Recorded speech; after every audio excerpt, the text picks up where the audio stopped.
Sveiki! Esam jau nonākuši līdz jau šī gada 2. mēnesim, jeb februārim, un turpinām ar otro podkāstu sēriju. Kā jau iepriekš pieminēju, 15. jūnijā plānojās skolas salidojums, un tad zīmīgi par godu salidojumam, tad uz podkāstu esam atvēruši šo jauno sēriju ar absolventiem, kur mēs tiksimies ar absolventiem, un šodien jau tiekamies ar otro absolventu, kas ir jau nesenāk beidzis skolu, ja tā var teikt. Ja salīdzinām mūsu iepriekšējo viesu, tad tur jau bija 11 gadi, un tad šeit ir vien pāris gadi. Tātad mūsu šodienas viesis ir Mārtiņš Kraucis. Lūdzu, precizē, Mārtiņ, kad tu pabeidzi skolu? Skolu pabeidzu 2021. gadā. Kā jau jūs minējāt, tātad šajā salidojumā tev būs 3 gadi, ja? Jā. Pareizi. Ok, tad kā tu esi tas nesenais absolvents, un tad pirmais jautājums viennozīmīgi, ko tu dari pēc skolas, un tad turpināsim tālāk. Tātad pēc skolas es biju ātrs, lai aizskrētu uz studijām, kas man īsti neuzrunāja, tāpēc es sapratu, ka tas nebūs, un es ļoti ātri jau no tā atkāpos. Un tad vispār mans pamatplāns bija iet uz armiju. Bet dažādu iemeslu dēļ tas pajuka. Vēl joprojām var aizsūtīt armiju obligātajā dienestā, bet tas jau būs cits stāsts. Bet tad es uzgāju reklāmu uz stjortiem ar Baltikā. Tā mans ceļš man noveda pie Baltika bez kādas īpašas gatavošanās. Tam es atpos, kad jau pēc pāris mēnešiem eksāmena rakstīšanas laikā es principā jau sāku strādāt Baltikā. Jā. Un šobrīd es daru to pašu un esmu ļoti apmierināts un vēl kādu laiciņu noteikti darīšu to pašu. Ok, labi, mazliet atkāpjamies par studijām. Kur tu izlēmi iestāties sākotnēji? Sākotnēji es biju iestājies RTU, konkrēti par nekustamo īpašumu pārvaldītājs. Tas sauksies precīzi, manuprāt. Bet es biju paņēmis attālināto kursu, kam teorētiski Covid dēļ bija jābūt attālinātam, un tad pāris reizes mēnesītis notika klātienē. Bet tad sākot kursu vispār nekas netika plānots klātienē. Un principā es sapratu, ka tur nekas labs no tā nesanāks. Un kad skola arī mēs sapratām tikai septembra pašās beigās mums vispār tika atsūtīts e-pasts, ka skola sāksies kaut kādā oktobrī. Un tas bija vispār tāds nesakārtos bardaks, es uzskatu. Neuzrunāju, un tad sapratu, ka labāk no tā atkāpties uzreiz sākumā, nevis tie iedzināties, un tad to pamest vēlāk, tad es to uzreiz vienkārši uzliku kaut skolai pauzi. Principā nevarētu teikt, ka tu pat īsti uzsāki studijas. Nē, principā bija tāda sajūta, tā pirkstiņa ielika ūdenī, bet tālāk nekā tā varētu teikt. Labi, ja mēs atgriežamies, bet kāpēc izlēmi tieši šo studiju novirzienu? Sākumā ir kaut kāds domgains? Man bija dažādas versijas, tāpēc, kad es nevarēju izdomāt neko konkrētu. Šī bija viena no šīm versijām. Es biju oriģināli aizsūtījis to pieteikumu uz kādām 5 skolām, bet es sapratu vēlāk, es laikam īsti pareizi neizpratu šo vienoto pieteikšanos, jo varbūt, ja es kaut ko būtu, jo šeit ir tās kārtas pieteikšanai, es laikam nesamainīju pēc pirmās kārtas šos prioritātes, jā. Un tāpēc es nedabūju neko citu, izņemot to, kas man bija jau pirmajā kārtā prioritātē. Man likās, ka tas strādā bišķīt savādāk, jo varbūt būtu ticis budžetā citās skolās, bet es tādēļ, ka es nesamainīju šis prioritātes, man nemaz citas skolas netika izskatīts, tās, kas bija pievienojis. Un tāpēc arī, es dabūju tieši šo. Šis jau nebija budžets? Šis nebija budžets, jā. Budžetā tur kopā bija, manuprāt, 115 vietas vispārīgi, un no tām 5 vai 7 bija budžeta. Tas bija tas nereālais variants, tur tika budžetā. 105 bija, jā, sapratu, 105. Skaidrs, un vispār tad, kad tu, es pieņemu, tu vēl atceries vidusskolēnu kurpēs, kāda bija tā sajūta, ka tev noteikti ir jāiet uz to augstskolu, vai tomēr bija tāds? Spiediens, protams, no visiem tāds ir, tas jau ir normāli. Manuprāt, tā arī tagad ļoti izteikti problēma, kad skolēniem gan viņi paši, es pats savu galvā savu spiedu apmēram, ja es neaiziešu, tad es būšu tāds un tāds. Tas, protams, ir nāk no skolotājiem, no vecākiem, no vienaudžiem, tas ir no visādiem faktoriem atkarīgs. Taču jā, es šo spiedienu izjūtu, bet beigās es sapratu, ka nav nekādas jēgas paļauties šim spiedienam un aiziet kaut kur, kas tev īsti līdz galam neuzrunā, ja tu pēc tam vai nu vispār nebeigsi šīs studijas, vai nu tu viņas pabeigsi, bet nejūtīsies apmierināts ar to. Tāpēc es sapratu, ka ir vērtīgāk ieturēt pauzi un paļauties uz spiedienu. Un tad šobrīd jau cik tu ilgi ir tur pauzi 20 gadus? Šobrīd pauzīt ir ievilksies, jo sākumā oriģināli aiziet uz AirBaltiku, es tur biju domājis strādāt maksimums gadu, bet kā es tur parunājos ar ļoti, ļoti daudziem kolēģiem, tur tāda ir pilns, kas tur strādā tikai gadu, jā. Bet vispār cilvēki tur ir ļoti dažādi, tur ir cilvēki ar ļoti dažādām augstākajām izglītībām, un viņi tāpat absolvējot šīs skolas un iegūstot šīs izglītības, viņi tāpat izvēlās bieži vien nākt atpakaļ uz AirBaltiku, jo tā ir tiešām laba darba vieta. Bet jā, kaut kā tā. Kāds ir jautājums vēlreiz? Nē, par to pauzi. Es domāju par tiem pauzi, bet es domāju, ka tāpēc bieži vien es noteikti arī esmu tas, kas vairāk rekomendē padomāt, nevis uzreiz skriet, jo arī iepriekšējā podkāstā sērijā jūs pieminēja, ka arī es, man likās, ka ir jāiet, tad kaut kur iešu, un vai es biju īsti apmierināta, nē. Tāpēc, bet vienīgi tas, ka ko daudz skolēni saka, viņi baidās, ka tā pauze ieilgs, un pēc tam paliek grūtāk. Par to ir jābaidās, tas tāds bailes, kurām ir pamats jāsteigt, bet nē, galvenais nedrīkst ielaist nedaudz par daudz, jo šogad gan es saprotu, ka sākoties nākamajam mācību gadam, man ir obligāti jāiet, ja ne, tad, protams, mūžu dzīvo, mūžu mācīties, jo to var iet, kad mācīties, tam jau nav tāds limits īsti, bet, tomēr tagad es joprojām neesmu, es cerēju, es neaizgāju ar iepriekšējo gadu, jo es cerēju, ka par to gadu, kas man ir pauzēs, izdomāšu, kas man uzrunās, bet man joprojām neuzrunā nekas, un tas pats saka arī otrajā gadā.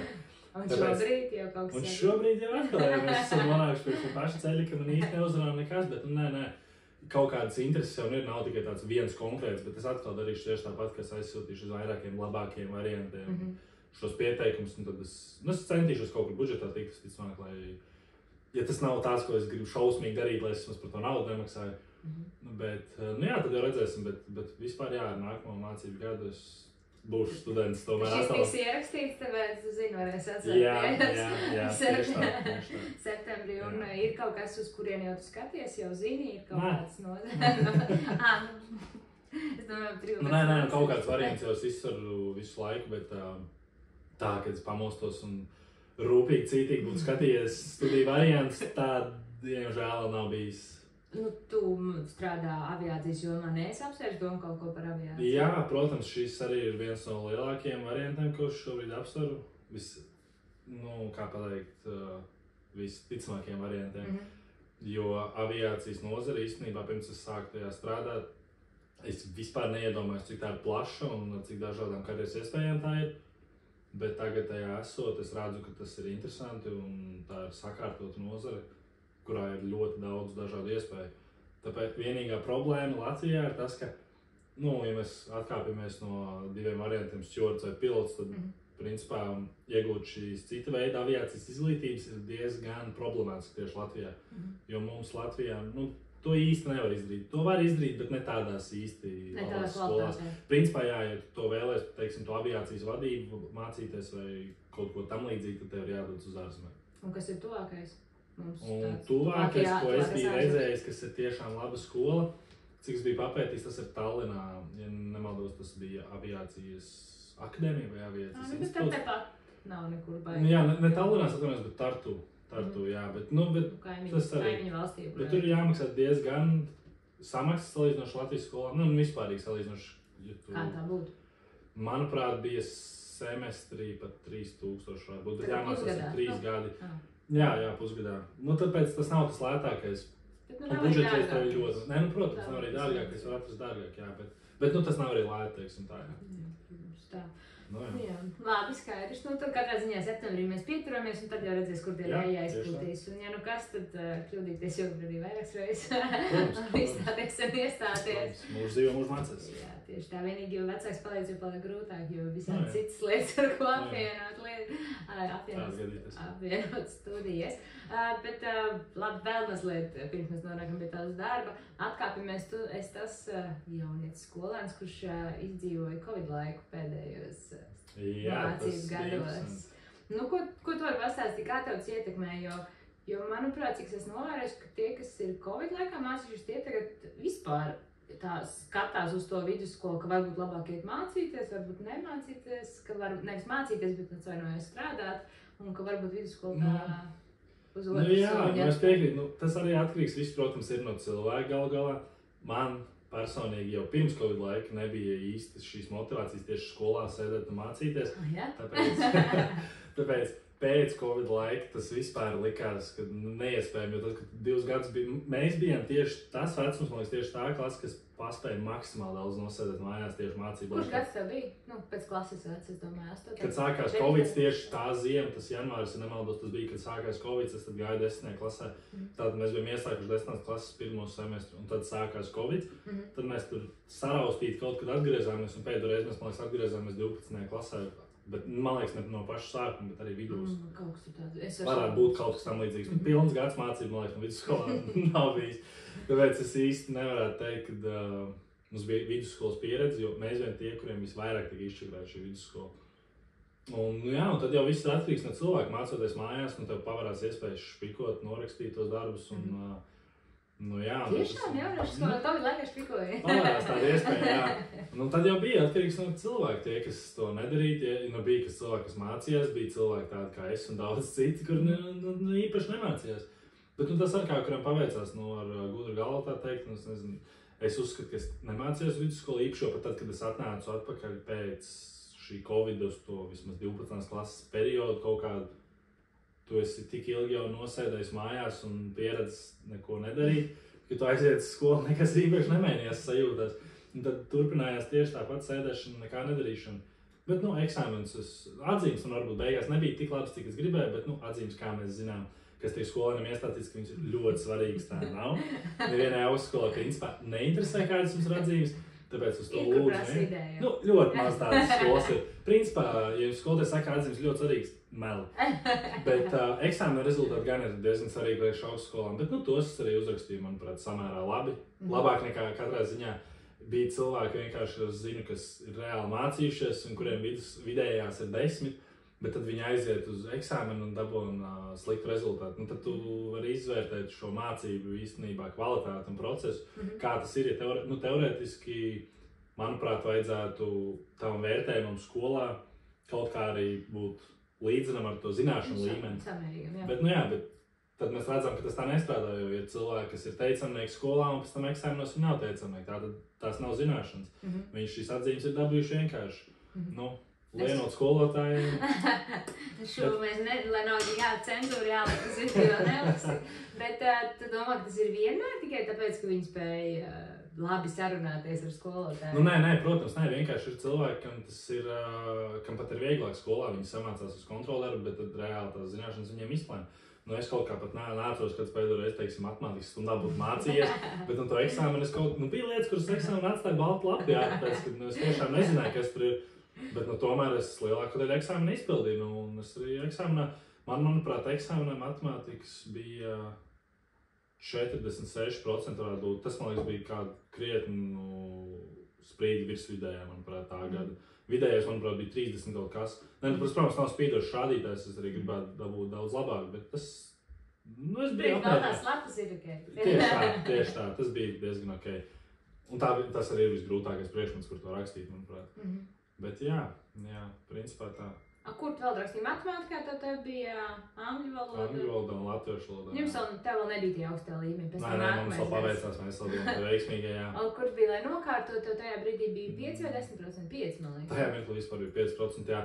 Cik es atceros, tad matemātikas eksāmenā testa daļā varēja uzvilkt vienkārši visur A burtu, ja tur bija atbilžu varianti A, B, C, D. Ja tu savelc visas atbildes, izvēlēties jebkuru burtu, vienkārši vienu burtu, tad tu varēji dabūt 5%. Nu, viņi nevarēja nenokārtot nekādīgi. Nu, ja tu īpaši pacenties, tu varēji nenokārtot. Bet par tad uz, varbūt netīšām tos vajag nokārtot. Tāpēc, jā. Es saku, ka var. Bet tas vispār tā ir laba tēma, ko tu uzcēli, jo es zinu, ka bieži to pārspiež, kā varbūt, kad ir šīs sekmes ir labas. Tad aiziet eksāmenu uzrakst slikti. Nu, protams, tur ir savādāk, jo eksāmenā ir kombinēti tās, jo, tēmas jau sadala pa tas ir to zināšanu līmenis.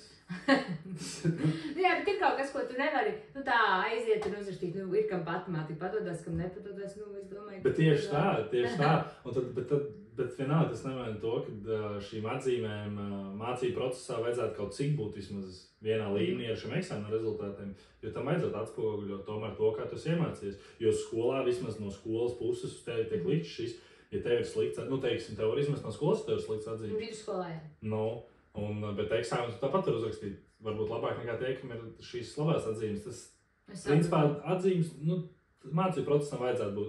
Es nestādos priekšā, kā viņi varētu uzlabot. Šāda ideja man īsti nav, bet tomēr tas ir acīm redzami. Bet tev liekas, ka vajadzētu. Nu, vajadzētu kaut ko mainīt tajā. Un cik es esmu iedzinies, es, protams, nepaspēju vispār šo jauno skolēnu programmu redzēt, jo tā sākās tieši nākamajā gadā, kad es beidzu jau skolu. Bet... Ne, viņa jau bija. Nu, varbūt kādam jau bija, jā, bet kādam jau varbūt bija. Tas sāk jau no 10. jā. Cik es paskatījos, man viņa likās diezgan murgaini. Nu, man likās, ka tas ir kaut kāds sasteigts projekts, kam nav īsti pamata uz daudzām lietām. Protams, bija arī daudz lietas, kas ir foršas, bet, nu, tomēr... Nu, mēs jau pagājušajos pieskarāmies, ka ļoti tā milzīga sistēma izglītības un grūti to tik ātri mainīt. Nu, jebko būs kaut kādas problēmas un klupšanas akmeņi. Doma jau nav slikta. To, ka visi nevar būt matemātiķi, visi nevar būt sportisti, bet nu, tā doma vēl ir jāpilnveido tā teikt. Bet nu labi, tad par acīmēm, bet varbūt tev bija ļoti labi pamati, kā tev liekas. Nu, protams, tas viss ir katram cilvēkam individuāls. Bet tev liekas, ka tev ir pamati? Pamati man, kad es gāju mazās klasītēs, tad jā, tad es, manuprāt, mācījos daudz centīgāk. Nu, es nemācēšu pateikt, bet, nu, vispār man ir, ziniet, kā ir, kas ir svarīgākais? Ziniet, kā ir tas, ka cilvēkiem, kas ir svarīgākais, ko skola aizmirst, kad cilvēkiem ir priekšmeti, kas viņiem padodas, un ir priekšmeti, kas viņiem nekādīgi neinteresēs dzīvē. Un tas, ka daudzām skolotājiem patīk teikt, tas nav uzbrauciens nevienam matemātikas skolotājai, bet ir tas vecais labais, ka, kad dzīvē kaut kad tev tas noderēs. Nenoderēs. Es ticamāk, mūsdienās vairs nenoderēs. Ir cilvēki, kam tiešām riebjas matemātika, viņiem vajadzētu būt kaut kādai atlaidē uz šo, ja tajā pašā laikā viņiem, teiksim, ļoti padodas ķīmija. Bet ir optimāls līmenis šobrīd. Jā, bet vienalga, atzīmēm tomēr tiek spiests, un arī šo eksāmenu rezultātu daudzās skolās, kas varbūt vispārīgi nav saistīti ar matemātiku, tomēr pavarās šis, ka galvenais vērtēšanas kritērijs uzņemšanā, teiksim, budžetā vai vispār uzņemšanā ir matemātika. Bet beigās šai skolai, šai profesijai vai izglītībai nav nekāda sakara tieši ar matemātiku. Bet, lai tu tiktu šajā skolā, tavs pamat, tas viss uzmanība tiek veltīta uz matemātiku, lai gan tev varbūt tajā, kas ir svarīgs tieši tam, ir labas atzīmes, matemātika tev tomēr novilks uz leju. Tas, manuprāt, nav īsti godīgi, ko būtu jāmaina. Jo dažām atzīmēm nevajadzētu diktēt citas lietas. Jo man arī bija priekšmeti, kas man padevās un kas man nepadevās, kas man vispār nepatika. Es tev saprotu, kāpēc vispār tiem pamatiem prasīt, tāpēc es domāju, ka varbūt, kāpēc tu tik viegli salīdzinoši izbrauci, tāpēc, ka pirmkārt ir gaišāks un netik gaišs. Varbūt tu esi pie kategorijas gaišāk vēl, bet es, protams, nespēju to tā godīgi novērtēt, bet arī otrs tas, ka ir tie pamati, ka tomēr, kad tev ir tie stabili pamati, tad ir vieglāk būvēt to māju, jebkurā gadījumā nekā, tad tev vismaz ir kaut kāda. Un par matemātiku, ko mēs spriedām, labi, tas, ka tev varbūt logaritmus tagad nevajadzēs vilkt ārā un reiķināt droši vien. Nē, labi, 2+2 ir saskaitīt, bet to jau mēs iemācāmies. Principā visa svarīgā matemātika, manuprāt, ir svarīgāk, kas tiešām cilvēkam ir jāzina, vai viņam tas patīk vai nē. Varbūt līdz 7. klases matemātikai, tur tev vajadzētu vismaz pamatiem būt, jo tur ir tādas tomēr ikdienas un tādas vienkārši, tā matemātika iedarās ikdienā, jā. Viss, kas ir tālāk, tas jau tomēr ir ļoti specifisks. Tas, protams, attīst tavu loģisko domāšanu, jā, bet tas nav vienīgais veids, kā to attīstīt. Ir vienkārši cilvēki, kuriem tiešām gudrs galvas uz visu kaut ko citu, bet matemātika vienkārši neiet.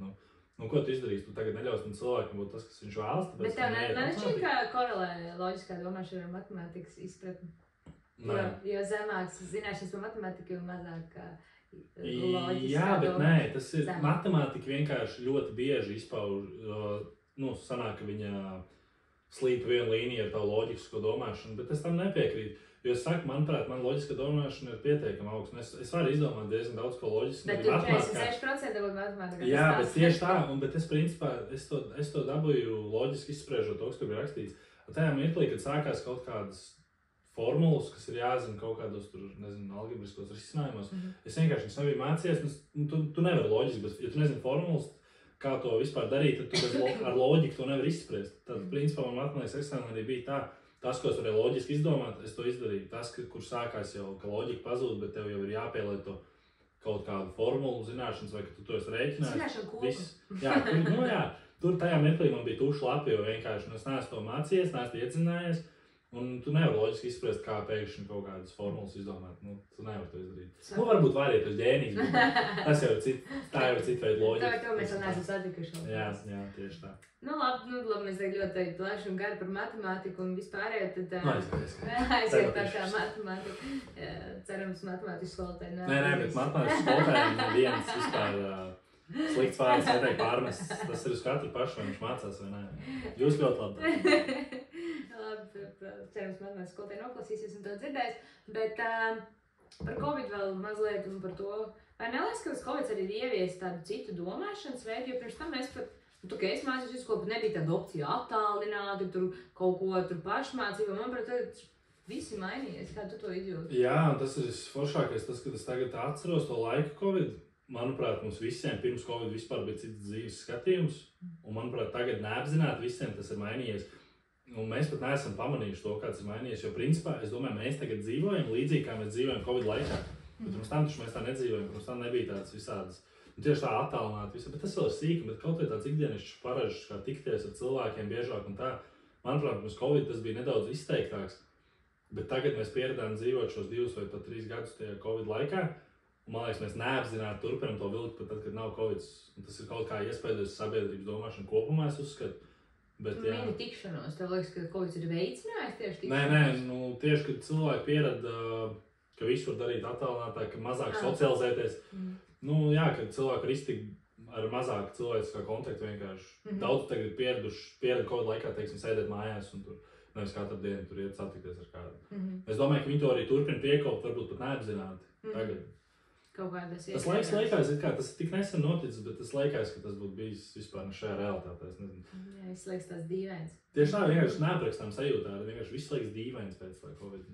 Jā, visāds. Ļoti savādā laikā mēs dzīvojam. Jā, man liekas, kā tu minēji, tas tieši to gadu vidusskolāns ļoti daudz ietekmē, vispār skolāns, jo es domāju, ka vēl projām ir jūtas sekas, attālināts laiks. Visvairāk tikām ietekmēti mēs, un vēl es uzskatu, ka visvairāk tika ietekmēti tie, kas bija pirmklasnieki tajā laikā tieši, kā tev teorētiski sanāk, tu atnāc uz skolu, kad ir 3. klase, bet tu atnāc kā, tu esi izmācījies 3 klases, bet tu atnāc kā reāli bērnārs uz to skolu, ko tu vari iemācīties vispār, kāda tev būs nākotne. Tie ir svarīgākie pamati tajās klasēs, un tie vispār nav ielikts uzskati, ja vecāks nesēdēja blakus mājās un nemācīja, tad tiem bērniem, es domāju, ļoti jūtams vēlāk. Es domāju, ka arī tagad vēl projām jūtams, jo tagad 12. reiķi, 9., 10., 8. Un tas būs vismaz 10 gadus, tas būs jūtams, ka cilvēkiem ir noteikti kaut kāds zudumi. Un tur nevar neko izdarīt, tur nevar vainot arī bērnu, tur neko. Tur varēs vainot tikai to visu, kas tika darīts kaut laikā, ir visu attālināt mācīšanos. Arī tas sociālās aspekts, droši vien, ko tu piemini, arī ir viennozīmīgi. Jā. To nevarēs vēl uz skolēniem. Gribēju vēl tev kaut ko prasīt, bet pat izkrit no galva. Bet labi, atgriežamies pie Air Baltica. Ka tu tā tad ieraudzi reklāmu, aizgāji par stjuartu, kamēr kārtu eksāmens Air Baltica jau sāk lidot, jā? Jā. Kā tad sākās viss? Ar lidošanu. Kādā ziņā? Kā viss sākās uzreiz, jau tika uz Air Baltica galvenais stjuarts, ne tā kaut kā jau sākumā, es neesmu galvenais stjuarts, bet sākumā tu vienkārši pieskaties, tur ir tāda diezgan īstenība, es biju pārsteigts, cik intervija bija, bija intervija arī, protams, tas bija nosacīts Covid laika, tikko bija beidzies Covid laika, perfektajā laikā aizgāja tur strādāt, kad bija beigušies visi triki ar maskām, bet jā, un es biju pārsteigts, intervija bija online, tiešsaistē, un tā sastāvēja no vairākām kārtām. Es nezinu, es varu teikt visu šīs lietas, kāda viņi ir precīzi, tāpēc es neiedzināšos. Bet viņi bija diezgan gari kopumā, tās intervijas procesas aizņēma 2 stundas vismaz, un bija samērā interesants, bet jā, pēc tam tika padot ziņa, ka šis darbs ir dabūts, un kad sāksies apmācības. Un tad apmācības ilgi. Manā gadījumā viss bija bišķi savādāk, ka nebūs vairs nevienam ar apmācībām, tur arī neiedzināšos, bet vispār normāla apmācības ir 2 mēneši, kur laikā jums tiek maksāts, tas jau ir vidīgs bonus, manuprāt. Un tiek labi maksāts, tā kā ap vidējā, varbūt nedaudz zem vidējā, bet kamēr tu mācies. Tas ir, un tad tu 2 mēnešu laikā jau esi pilnībā izmācīts un sācis strādāt. Un es jau uzreiz sapratu, ka man šis darbs nenormāli patīk, tāpēc, ka tas ir viens no retajiem darbiem, kur tu strādā pie kāda, kur tu strādā uzņēmumā, nevis sev, Bet toties tev brīvā laika ir tik daudz, man liekas, kā ja tu strādāt pat sev, tev tik daudz brīvā laika nebūtu. Jo, vasarā ir jāstrādā ļoti daudz, varbūt, ka jāstrādā ļoti daudz, nav obligāti, bet var. Bet ziemā, piemēram, vispār ir mierīgi tā, ka tev 3 nedēļas nestrādā, tā var gadīties, tev tur tiek iedots atvaļinājums, kur tu īsti neprasi. Un tad tu vienkārši 3 nedēļas sēdi mājās, un tā algas īpaši neietekmē. Vienkārši tas tur ir ļoti forši, ka tu netiec. Tādas politikas, saprot, ka mainījusies. Jā, viņi ir mainījis kādreiz, tas bija tāpat kā visur, ka stundas likmes un tādas. Šobrīd tur ir sarežģīti, bet principā tas, kas svarīgākais ir tas, ka tev vairs nav jāspiež uz to, cik tu nolidosi, jo tev nav jācenšas strādāt īpaši daudz, lai tu nopelnītu, jo tāpat tās saņem konkrētu algu par to, ka tu esi nolidojis. Ne, tas, ka mīnus, jo tu strādā vairāk, tev arī nebūs. Ja tu strādā, vislabākais, ja tu nopelnīt vairāk, tad ir ņemt komandējumus, lidot ārzemēs, strādāt, ir ļoti daudz dažādu komandējumu, kur tu vienkārši sēdi uz vietas Kanārijas salās, tu vari sēdēt, teiksim, 3 dienas, neko nedarīt, vienkārši atpūsties Kanārijas salās, tev par to maksā. Un tad atkal arī... Klausīsies, viņš to nogriezīs. Jā, bet tad arī ir citi varianti, kur tu vari aizbraukt uz Vāciju un tur strādāt reāli tur uz vietas un 6 dienas strādāt. Bet tur arī tev tiek maksāts papildus komandējumi, naudas kāds ir visur, man liekas, darbos, kur ir komandējumi. Un tad tu vari piepelnīties, jā. Bet šī pamata alga tā tomēr paliek stabila, principā. Zina, ko reiķināt. Jā, tu zini, ka reiķinies, ka tas tev nav jāuztraucas, ka tev tajā mēnesī nav īsti jāstrādā un ka tu nesaņems algu. Tu algu saņems tāpat, toties tev būs daudz brīvā laika. Nav jāstrādā, tāpēc vienkārši mazāk lidojumus. Jā, jo tad, kad ir ziemas sezona, tad lidojumi ir stipri mazāk, bet cilvēki, protams, ir jau, kas arī aiziet prom no darba, bet, principā, cilvēku skaits jau īsti nemainās un tad vienkārši šis darba sadalījums nevar būt tik noslogots. Bet vasarā atkal tas kļūst noslogotāks. Un daudz cilvēku arī uz vasaru var aiziet. Cilvēki raugot daudz cilvēku, simtiem darbinieku tur. Tāpēc tas ļoti mainās visu laiku, bet principā jā, vasarā tas ir nedaudz noslogotāk. Un kāds ir tās prasmes tavuprāt, kas tur galvenais, kas ir vajadzīgs? Galvenais tur ir vajadzīgs, loģisko domāšanu, tur arī bišķīt vajag. Nav tik viegli kā kafija gaisā pasniegt tomēr. Bet, drošība, jo tas ir tas svarīgākais, tas, ko cilvēki nezina. Drošība jau tev apmācīs, bet apmācība, bet tev arī jāatcerās. Vai tu vispār tiktu līdz turienei? Kas ir tas, kas... Tev ir jāmāk, svarīgākais, kas ir, tas jāatcerās darbs ar cilvēkiem, tu nedrīksti... Tev jāmāk runāt ar cilvēkiem. Bet valodas zināšana? Valodas, kādreiz bija jāmācās krievu valodu, bet jāzina arī diezgan dzirdēju, ka spied uz krievu valodu, kā jau visur darbos, bet kopš kāras uzsākšanas Ukrainā krievu valoda ir nogriezta, tas vispār nav vairs aktuāli, netiek prasīt, tur pat vairs netiek prasīt latviešu valodu šobrīd. Šobrīd ir ļoti daudz ārzemju darbinieku, kas nezina arī latviešu valodu. Principā tur var arī tikai angļu valodu. Bet angļu valoda tomēr ir augstā līmenī jāzina. Nē, angļu valoda ir, angļu valoda jāzina, ka tomēr pamatvaloda aviācijā vispār ir angļu valoda. Jā, tu ļoti bieži ar ārzemju kolēģiem, tur mēs savādāk nevarētu viņiem sarunāties. Tāpēc jā. Un prasmes tad jā, principā valodu. Bet ir jābūt tiem saucamiem people skills, un tev ir jāspēj nolasīt nedaudz cilvēkus un vispār rast kompromisus ar cilvēkiem. Jo bieži vien, tu satiec tur 150 cilvēkus lidmašīnas, kādam būs slikta diena, kādam būs kaut kādas problēmas. Viņi bieži vien centīsies tās problēmas izgāzt uz cilvēkiem citiem. Un tad tev jāmāk šī situācija ir nodzēst, tā teikt. Tāpēc, kad viss atkarīgs no tevis, ja tu šo situāciju vari padarīt labāk vai viņu uzkurināt. Protams, tu nebūsi vainīgs, ka viņi uzkurināsies, bet toties tev ir jāspēj to situāciju nomierināt. Lai kāds lidmašīnā neatver vaļā durvis kā kaut kāds... Ne jau tik traki. Bet viņi nesen tāds gadījums. Tik traki jau nē, bet ir cilvēks varbūt agresīvs, bet vislabākais jautājums viņam pajautāt, kā jūs vēlaties, lai es jums palīdzētu? Kā jūs gribat, lai es jums palīdzu? Un parasti tādā mirklī cilvēks, viņš apdomājas, un viņš saprot, ka īsti vai nu tu viņam var kaut kā palīdzēt, vai nu visticamāk tu nevari viņam nekā palīdzēt. Un tad viņš arī saprot, ka viņa dusmas savā virzienā ir nepamatotas, un viņš tev atvainojas visbiežāk. Bet ir gadījumi, kad cilvēki apvainojas, kad viņiem tiek kaut kas pateikts, viņi šo situāciju tikai kurbulē tālāk, un beigās tas ir liels sens var sanākt, tāpēc tas ir jāmāk, jā. Bet man vispār ļoti uzlabojās, manuprāt, es biju arī kautrīgs, es uzskatu vienmēr. Es joprojām kaut kādā mērā varbūt esmu kautrīgs, bet, kad es aizgāju strādāt, tur tev tā kautrība pazūd, jo tur tev tomēr ir jārunā cilvēku priekšā, tev ir jāstāv cilvēku priekšā, tu runā visu laiku ar simtiem dažādu cilvēku, un tev tomēr pazūd bija šī tāda kautrība. Jā, nav izvēle. Tā nav izvēles, jā. Bet tas tādā forša atmosfērā tev padod vienkārši, ka tu saproti, ka tu vari uzrunāt cilvēkus mierīgi un viņiem arī visu paprasīt, ko tev vajag. Un tas nāk, jā, bet tas ir ļoti labi. Tāda internacionāla darba vide ļoti labi nāk par labu tev uzskatīt, kurā gadījumā. Gan valodai, gan vienkārši saprast pasauli, redzēt pasauli. Es esmu bijis neskaitāmos ceļojumos, vispār pateicoties šim darbam. Tieši pagājušajā gadā uzskatu labākais gads mans, kuras reāli bija vairāk kā 10 ceļojumos pa gadu. Dažādās valstīs, kuras varbūt pat nekad neaizbraukties. Piemēram, nosauc kādu galvenais. Armēniju un Azerbaidžānu. Es, piemēram, šajās valstīs nekad dzīvē nebūtu noteikti aizbraucis pats. Bet darba ietvaros es tur aizbraucu, apskatīju tās zemes, un par to es ļoti pateicīgs par tādu iespēju. Jā. Kur labākais, kur tu esi bijis? Labākais? Kur tu ieteikt galvenais labākais? Kanārijas salas. Kanārijas salas ir, jā. Kanārijas salām. Jā, man liekas, tas ir diezgan populārs galvenais, man šķiet. Jā. Lidojums uz turieni mokošs 6 stundas. Jā. Skaidrs. Jā, jāmāk ar cilvēkiem runāt, bet atskatoties, ir kaut kāds gadījums, es nezinu, vai tu vari dalīties kaut kāds tāds interesantais stjordos, kad ir kaut kāda interesanta piedzīvojuma. Nē, noteikti, ka viss kaut kas, kad tu paklausies citus cilvēkus, tu vispār domā, ka tu citu darbu strādā. Bet tas, manuprāt, arī ir ļoti atkarīgs no cilvēka, jo man nekas nav gadījies. Man ir bijis varbūt viena situācija, kad pasažieris man gandrīz izvedis no pacietības. Kad es reāli palieku dusmīgs, man ir bijis viena reize. Tad es gandrīz viņam palūdzu izskāt, jo tas bija tiešām, viņš tiešām darīja, viņš spēlēja uz to. Viņš spēlēja uz jūtām man, jā. Tad es paliku dusmīgs, bet beigās šī situācija arī saglabāja mieru un vienkārši neatrisināt tik visu par visu kādām problēmām. Bet tā bija viena reize, ka man pasažieris Tad 12 gadu laikā varētu teikt vienu? Nē, tik daudz nestrādāju, vēl 3 plus 2 gadu.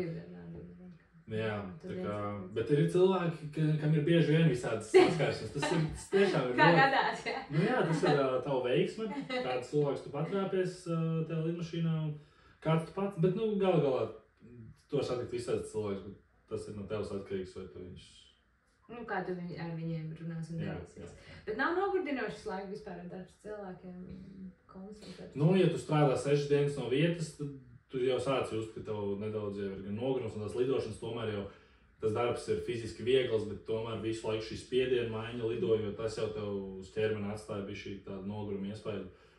Un arī jā, ar cilvēkiem, ka tu esi garā lidojumā 10 stundas uz lidmašīnas ar cilvēkiem pa visu dienu, tad tu vari izjust tomēr, ka it kā tu neesi fiziski nogurs, bet tu visu dienu runāji ar tiem cilvēkiem, tur smaidīs un ņēmies, un tas viss ir tāds sociālais nogurs, viņš ir mieru. Viņš viens pats istabā. Jā, bet es saku, bet tas ir reti, ka tev vasarā varbūt ir tā, ka tur būs jāapstrādā tik bieži. Principā no ziemā tu palidot, nezinu, pāris dienas, vairāk dienas atpūsties. No cilvēkiem. Tāpēc, jā, nav nekādas vainas.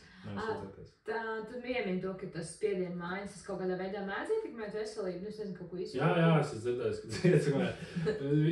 Ilgstoši strādāts vispār nav ieteicams darbs, ko darīt ļoti, ļoti ilgstoši, jo tu saņem varbūt arī nedaudz vairāk radiāciju gaisā. Ir dažādi faktori, un šī spiediena maiņa arī, kas var, protams, atstāt kaut kāds veselības iespējas, bet man pagaidām problēma nav vispār nekādu. Vienīgais arī tie darbā ir interesants tas, ka tev citos darbos tu būsi slims, varbūt tāpat ies uz darbu, nevis slimības labi, bet šajā darbā ir tā, teiksim, tev ir pat iesnas. Tev pat nevajag temperatūru, tev ir normāls iesnas. Lidot tu īsti nevari, jo tev spiediena dēļ tev kritīs ausis, un tas varbūt bīstam ausiņi. Tāpēc, principā, ja tu esi kaut nedaudz slims, tev ir jāpaliek mājās. Principā, jā, tev ir jāpaliek mājās. Jo tu situāciju padarīsi tie sliktāk, ja tu aizbrauksi strādāt, tad uz lidmašīnas tev paliks slikti, un tad tu vispār uztaisīsi varbūt lielāku, teiksim, iebrauzienu kompānijā, kad būs jāmeklē kāds cits tavā vietā pēdējā mirklī. Tāpēc, jā, ja tu esi slims, tad tu paliec mājās, jā. Bet ir cilvēki, kam ir bijušas kaut kādas problēmas arī ar tiem spiedieniem, ar ausīm, ir problēmas cilvēkiem bijušas, bet tas ir individuāli, kā kuram, bet principā tā īsti. Tu neko neesi tā īsti izteikti. Man pašam nav īsti problēmas vēl bijušas, jā, nekādas. Bet es skaitos, kā, vispār viņš kotējas kā bīstamais darbs? Nezinu.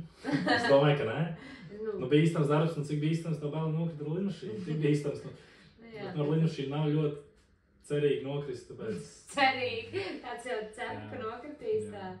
Nu, nē, īsti nē, bet tā nav, tas nav. Lielāka iespēja, ka tur mašīna ietraks uz stabā. Statistiski noteikti. Bet laikam jau kāpēc baidas lidmašīna, tāpēc, ka ar auto arī tu vari ieskriet stabā un tev tur bukta būs un visa lidmašīna laikam ir kritīs. Tad viss pilnīgi nomirst, teiksim tā. Jā, varēs ielikt. Lidmašīnu varēs uzlikt uz katapmets. Jā, tieši tā. No tā nav bail? Nē, īsti. Nedomā. Kam jānotiek. Es dzīvoju pēc tāda no tā. Tad tas vispār nav nevienu brīdi. Pēc pieejam, ka ir kaut kāda pašdiena, kas kādreiz ir bailīgāk, ir nācies, ka jāmierina. Jā, es vienreiz pasažieriem pateicu joku, kad es sapratu, ka vairs nevar darīt. Pienāca klāt sieviete, viņa man stāstīts, ka viņai bail lidot, bet ka viņai paliek vieglāk, ja viņa pastāst to apkalpē. Un viņa man to stāsta, un es teicu, bet man arī bail lidot. Tad ļoti bāli palikās. Nevar jokot. Tad sapratu, ka kāda joka nebūs, jā. Tad ir ik pa laikam reti ir tādi cilvēki, jā. Viņi parasti iedzer, tie cilvēki. Bet nē, nav bieži, bet kad tā ir, jā, tad vienkārši pasaka, ka viss ir kārtībā. Tad nedaudz common sense ieslēdz, un tad viss ir kārtībā, jā. Tikko vēl nesen internet sociālajos tīklos parādījās kaut kāds video no Rainera, ja nemaldos par šo. Kur tika izrauts durvis? Nē, pa durvīm ir, es nezinu, kā vispār. Tas bija Aļaskan, man liekas. To es nezinu, bet to es tur sīkāk neesmu redzējis video, bet bija laikam pat Latvijā viens manā mierēbas pašdzieris tika izmests, un tad tur komentāri bija ļoti kritiski, kā to pašdzienu viņš samaksās par biļeti, kā viņu var izmest. Kā tas vispār, kā tas darbojās? Kā ar kādu izmest? Jā. Jāsaprot, viss ir atkarīgs. Pirmkārt, tad, kad tu pēc lidošanas biļeti, tajos daudzajos, kā jau visur, kur kaut ko apstiprina vai pēc, ir šie terms and conditions. Noteikumi kaut kādi, jā. Un es esmu diezgan droši, ka šajos noteikumos ir aprakstīts, kāda ir iekšējas kārtības noteikuma lidmašīnai, ka tu nemaz tur nedrīkst nākt dzēris teorētiski. Un tad tev ir jāsaprot, ja pasažieris ir dzēris. Tas, protams, tas viss tiek pieņemts no visādiem lēmumiem un dažādiem apstākļiem. Viņš agresīvāk. Jā, tas ir, ja viņš tur varbūt guļ un nebāžas nevienam virsū, varbūt viņam pat paveiksies, ka viņš lidos, jā, bet ja cilvēks ir agresīvs, bļaustās, tas diezgan loģiski, manuprāt, ka viņš tiks izmests no lidmašīnas. Jo šeit jau tiek domāts ne jau tikai par šo cilvēku, viņš izdarīs savas izvēles, ka viņš piedzērās, bet kāpēc tā būtu jācieš pasažieriem citiem, un kas arī samaksājuši naudu par šo biļeti, un arī tas kopumā apdraud lidojuma drošību, gan apkalpes drošību, gan pasažieru drošību, gan vispārīgi kvalitāti lidojuma. Šādas problēmas tiek nogrieztas saknē, tās tiek identificētas kā problēmas. Man dīvaini, kas ir tā reakcija, ka viņš uz samaksās par biļeti, man liekas. Jā, tā ir tāda stulba reakcija. Skrāja tur apkārt, visu sit no dzērijas. Labi, viņš samaksāja par Rainerā vēl 12 eiro, piemēram, cik tur mēdz arī ķert tās biļetes. Kāds bija arī durvis izrāvis, jā, to es tagad dzirdēju. Neizrāva, paši izsprāga, man liekas. Avārijas izrāvis, jā. Man liekas, ka izrāva, kāds atvēr durvis. Bet nebija gadījums, ka atvēr durvis? Manuprāt, nevar īsti atvērt durvis. Man nav nekad šis nav stāstīts, es nekad neesmu ļoti par to interesēts. Es diezgan droši, ka gaisā nevar atrast. Nevar, spiediens, jā, tu nevar tās durvis pagriezt. Bet tik kāds baumas var gan jau kaut kāds ir tāds. Nu nevar arī izlaikt ar izplatni, attaisīt durvis vienkārši. Nevar, jā, tā kā filmās nākāt. Laikam nevar, jā. Šāda augstumā, man liekas, ātrumā. Skaidrs. Un tad šis izskrīt no filmām, viss sabojās, viss fantastika, kas ir bijis. Viss. Es atceros, ko es pirms tā gribēju teikt, tas ir par vidusskolu, ka ir izskanējis tas, ka jaunieši 18, nu labi, ar cik gadiem tu pabeidz skolu? 18, jā, nu bet liela daļa pabeidz ar 19. Jā. Un tas jau tas vecums 18, 19, ka vidusskolā viņi vairs tā rāmī jāsēž solā, jāklausās, jāpieraksta, vairs nedara. Ka pa lielu. Jā, es nesaprotu jautājumu, liekas, ka respektīvi, ka tas vecums ir par lielu, ka vidusskola būtu jābeidz ātrāk, un ka vairs viņš neiedarās tajā rāmī, jo viņš jau pats ir tik pieaudzis, daudz jau dzīvo ar savām otrām pusēm un tā tālāk un tā otrējām. Protams, jā, bet tā es neteiktu, ka visi tādi pieauguši, bet uz ko jābeidz ātrāk, teiksim, šo vidusskolu beidz ātrāk, ja es savos 18 gados vispār, es domāju, ļoti daudziem tā ir, viņi var sev melot un daudz arī tā dara, man liekas, viņi sev samelo, ka viņi it kā ir izdomājuši, ko ir jāiet mācīties, bet viņi nav īsti pārliecināti par šo. Jā, labi, tie strādā. Jā, bet vai tas ir pareizais? Es nezinu, es domāju, 18 ir tāds tomēr labs vecums, kad apmēram tu jau vari pieņemt tāds lielāks lēmums par savu dzīvi. Es pat nevaru 18 gados vēl pieņemt, ko es īsti gribu būt vēlāk, par ko es gribu mācīties. Kā mēs zinām, mēs to projām nenos. Jā, tieši tā. Tāpēc, kāpēc, lai kāds 16-gadīgs to vēl labāk varētu izlemt? Jā, jau, ka nē. Bet tas iet pretinā tas, ko teici, ka tev bija, ka tu varbūt nebija pats izcilākais skolēns kaut kādā vecuma posmā. Tāds. neizcilākais ne uz atzīmes ziņā, bet, varbūt disciplīnas. Un, ka tas ir, ka tas vecums neiet kopā, es varu padalīties ar savu, ka tas vecums neiet kopā varbūt ar to rāmi, jo skolā ir kaut kādi noteikumi, tas, piemēram, apmeklējums, disciplīnas stundās tā tālāk jāievēro. Jā. Ir grūti, ka tev ir 18 gadi un ka tev viens saka, nē, tu tagad sēdies un manī klausīsies. Tur jau tā lieta skola, tas ir viss, kas tur jau tā runa par to sistēmu, ka tas ir īstenībā tā sistēma ir radīta, lai, principā, cik tu no tā, ko tu iemācies skolā, paņem vēlāk savā karjerā. Maz, tiešām maz. Tas ir vairāk tāds vienkārši pieņemties sabiedrības vecums, līdz kuram tev ir jābūt kaut kādai iestādē, ko sauc skola, kurā tu visu kaut ko it kā apgūst. Varbūt tas ir tas, kas uzdod, varbūt nevajag būt tāda iespēja, varbūt kaut citu. Bet tad tas iet pretrunā ar kaut ko citu. No tāda viedokļa, no tāda disciplinārā viedokļa, protams, viņi varētu beigties ātrāk. Un jo tā motivācija gan jau ir mazāk mācīties, jo tas jau pieaugušās. Pat nemācīties, bet tieši tas sēdēt tajā rāmī, skolas rāmī. Bet kāds tad ir risinājums, ja tu, teiksim, tāpat nevar izdomāt augstskolu, kā tu gribi iet, labi, tev 16 gados. Lielāka iespējas domāju, ja tu sāksi strādāt 16 gados, tad tu mācīties vēl mazāk aizies, es uzskatu. Nekā ja tu 18 gados aizies strādāt. Jā, bet šobrīd vispār runā, ka tas, kas ir pateicis, ka vispār ir jāmācās. Šobrīd visu kaut ko var apgūst kursa veidā, vispār. Es tāpēc saku, manuprāt, līdz kādai 7. klasē ir jāmācās pilnīgi viss, jo kaut kādām pamatzināšanām es uzskatu, ka tas arī tas cilvēku viedokļi. Mans viedoklis ir, ka visur jābūt. Tieši tā, tas ir tikai mans viedoklis, ka visur ir jābūt kaut kādam pamatlīmenim. Un tad vajadzētu būt vismaz vienai lietai, tomēr kaut kādai interesē lielākai. Man tāds ir vairāks, man piemēram ļoti patīk vēsture, man ļoti patīk, man arī tāpat filozofija patīk un politika man ļoti patīk. Tās tāds, tā kā mācība, filozofija vēl tā, man vienkārši patīk filozofēt, pat mācība man īsti nepatīk, bet politika, vēsture, fizikā man nebija labs atzīmes, jo man daudz kur nepatīk arī vienkārši tur iedzināties un rēķināt, bet tādos teorētiskos jautājumos fizika man ļoti patīk. Nē, teorētiskos. Tā kā vienkārši par teoriju, tur par kosmosu visu, tas man ļoti interesanti, ļoti patīk, bet tad, kad man bija jārēķina kaut kādas formulas, arī man tas ļoti riebās. Bet vienalga kaut kāds pamatzināšanas man tur ir pieteikams.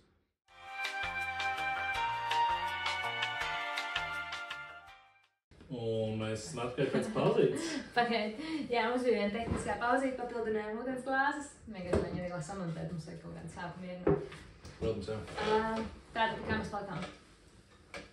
Aizmirstu. Par to rāmi un ka vajag tos pamatzināšanas. Jā, es teicu, ka vajag pamatzināšanas ir vajadzīgas visur, bet vēlāk vismaz vienai kaut kādai mācībai vai tā, ka nav jābūt mācība, tā ir kaut kāda interese vai kaut kāda specialitāte, kas varbūt konkrēti nav skolā, bet par kur tev ir jābūt padziļinātākai interesē, lai tu to vēlāk izpaustu dzīvē.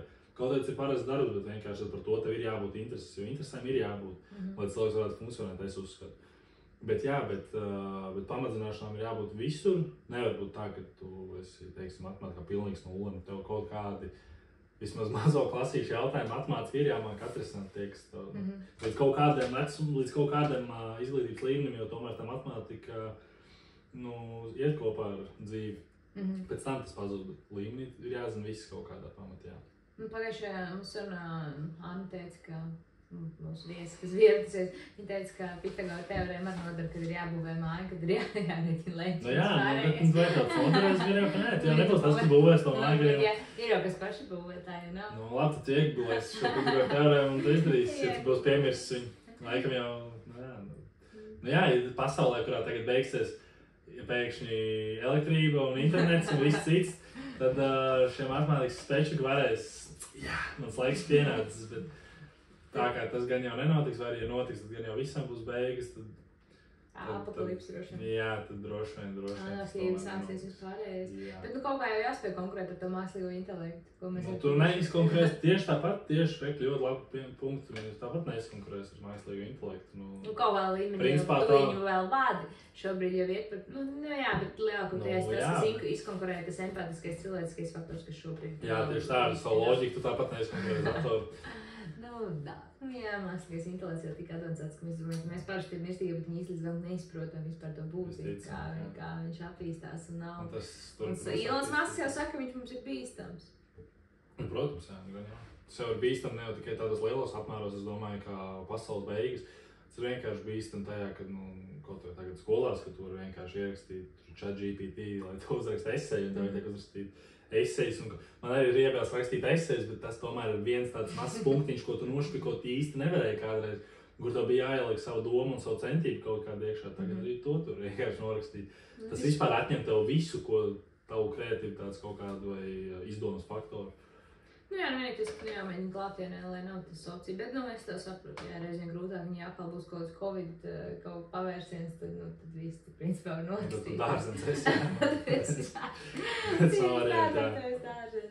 Labi, es domāju, tā noslēdzot mūsu sarunu, tad es tā sadzirdēju, mums sarunā, ka tā rekomendācija ir vidusskolēniem neskriet. Jā, es noteikti, es nesaku, ir jāiet strādāt. Ir ļoti daudz iespējas, manuprāt, tur iet kaut vai parastāko darbu darīt, kas nav saistīts ar ārzemēm. Tur iet uz ārzemēm strādāt, jebko tu vari darīt, tikai es uzskatu, ka gap year, un saucamajam, kas ir tieši 1 gads pēc vidusskolas, būtu jāņem. Kas viņam nav. Tas man ir 2 jau, man ir double. Bet tāda, manuprāt, vajadzētu ņemt obligāti pat tiem, kas ir izdomājuši, kas viņi ritīgi grib būt. Pat tiem tādu vajadzētu ņemt, jo tu nezini, kas tev vajag gadu padzīvot. Tieši tā, kā tu pareizi teici, ka skola ir tāds rāmīts un principā tu jau pieauguši cilvēku vecumā dari to pašu, ko tu darīji, kad tev bija 7 gadi. Tu principā joprojām esi tāda bērnu pasaulē skolā. Un tev tomēr ir nepieciešams saprast, kāda būs tava dzīve, tad, kad tev šis skolas vairs nebūs.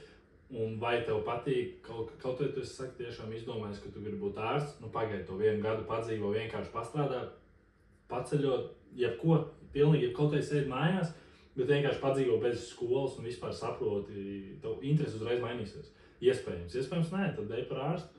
Bet ir ļoti liela iespēja, ka tomēr... Tu to laiku padomāt, un lai nav tā, ka tu 6 gadus izmācies, saproti, šis nevis. Tieši tā, un ka tev, vai arī, kad tu saproti, ka tev nav bijis neviens mirklis, ka tu vispār būtu tāds brīvs no tās skolas bijis, ka tu mācies. Laiks bijis institūcijās. Jā, tāpēc 1 gads vismaz, par 1 gadu vairāk nevajadzētu ņemt, kā es to daru. Es uzskatu, ka es jau bišķi ilgi ievilku, tas, kas to 2. gadu paņēma, bet tas 1 gads ir svarīgs, manuprāt, ļoti, jā, tas ir, es iesaku pilnīgi visiem, arī kādiem.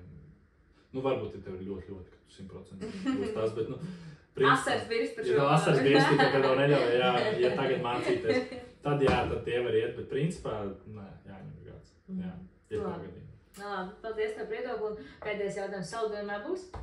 Saldējumā būs, noteikti. Un aizvies arī savus skolas biedrus. Viss. Jā, bet es nezinu, kas būs, kas nebūs. Par nevienu īstenībā baigas vairs no skolas ar nevienu baigi nerunāju ikdienā tāpēc es neesmu vairs tādos kontaktos, tāpēc būs ļoti interesanti tieši saldējumus, es gaidu, satikt visus. Bet pagaidām, cik es zinu, visi mācās, tāpat būs neinteresanti, neko citus mācīšanos nebūs darīt. Tas jau, man liekas, standarti, tur jāapskata, kas kā izskatās, vai tur, jums jau nav tik klišīski jautājumi bērni ģimeni, vai kas tur tāds. Gan jau kādam bērni ir jau. Jā, droši vien. Bet, kopumā. Skaidrs, labi, tad aicināsim arī pārējos, tad, kā jau es minēju, 15. jūnijā, Tukuma Raņvalds ģimnāzijā būs salidojums, un 95. gada jubileja arī, kas tikko tika nosvinēta, un paldies, teiksim, Mārķiem, kas ieradies uz šo epizodu, un tiekamies tad. Paldies, ka uzaicināji. Jā, nav par ko. Un cerams, tad drīzumā atkal tiksimies. Atā. Atā. Pamāj.